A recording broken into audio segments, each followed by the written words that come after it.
Assalamualaikum warahmatullahi wabarakatuh. Waalaikumsalam warahmatullahi wabarakatuh. Bagaimana kabarnya Bu Yeni? Alhamdulillah baik Bu. Alhamdulillah ya Bu Yeni. Sebelum kita mulai meeting kita hari ini, coach dan coach kan akan saya amati dan nilai sesuai dengan rubrik penilaian. Apakah sudah sesuai dengan kita?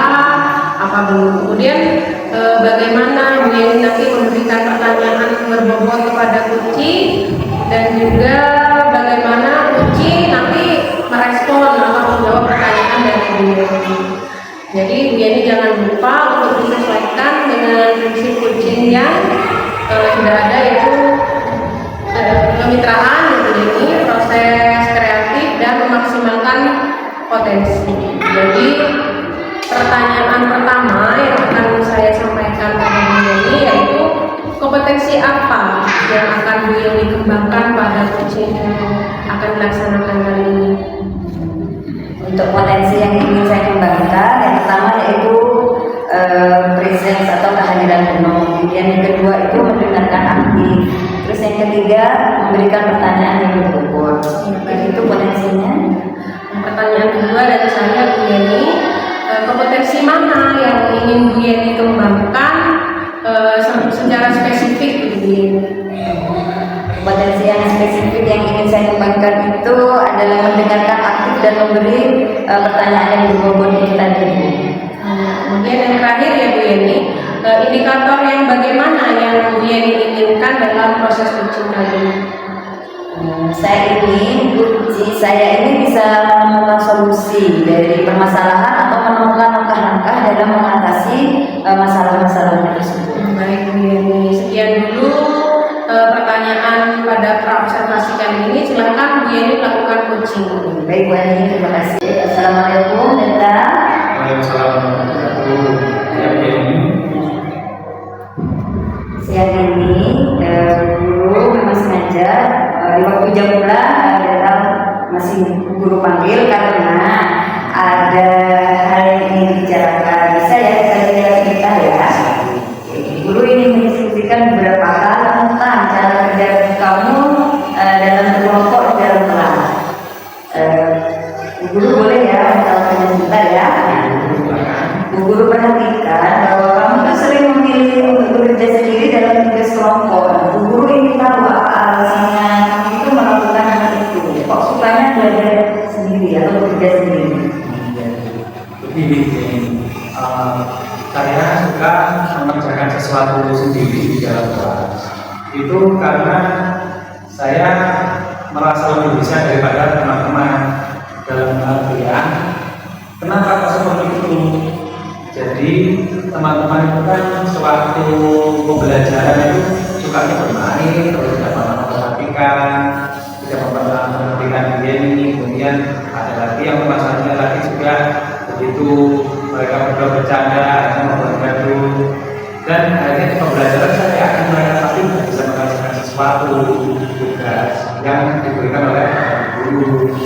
Nah, seperti itu. Jadi ketika belajar bersama, saya memilih untuk bekerja sendiri saya nanti hasilnya juga saya sendiri yang mempunyai nilainya. Dan ketika nanti bekerja sama pun saya dan teman-teman itu pasti nanti teman-teman pasti bergantung pada saya. Teman-teman pasti bergantung pada saya dan mereka akan menurut saya mengerjakan ini. Terus kemudian nanti untuk apa juga yang menghasilkan saya lagi itu. Nah itu makanya terus saya memilih daripada saya capek-capek sama saja, mungkin saya bekerja sendiri saja di alasan saya. Guru mengerti ya, kamu kan memang selalu menghasilkan pekerjaan yang sangat baik.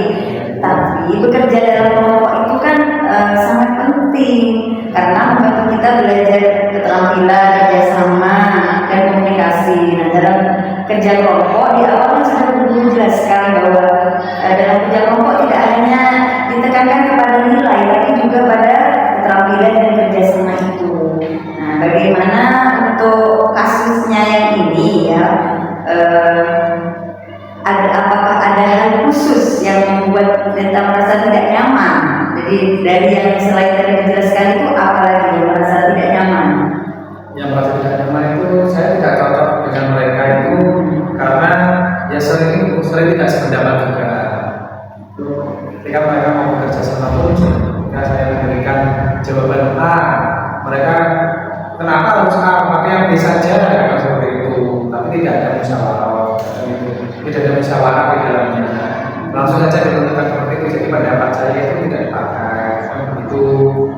saya juga lama-lama males juga.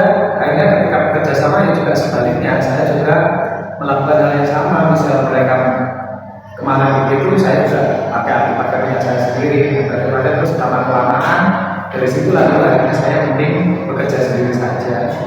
Gitu. Jadi intinya karena perbedaan pendapat itu ya. Baik, guru akan menjelaskan itu kenapa perbedaan pendapat itu selalu ada. Karena kan dalam satu kelas itu kan teman-temannya berbeda karakter, ya.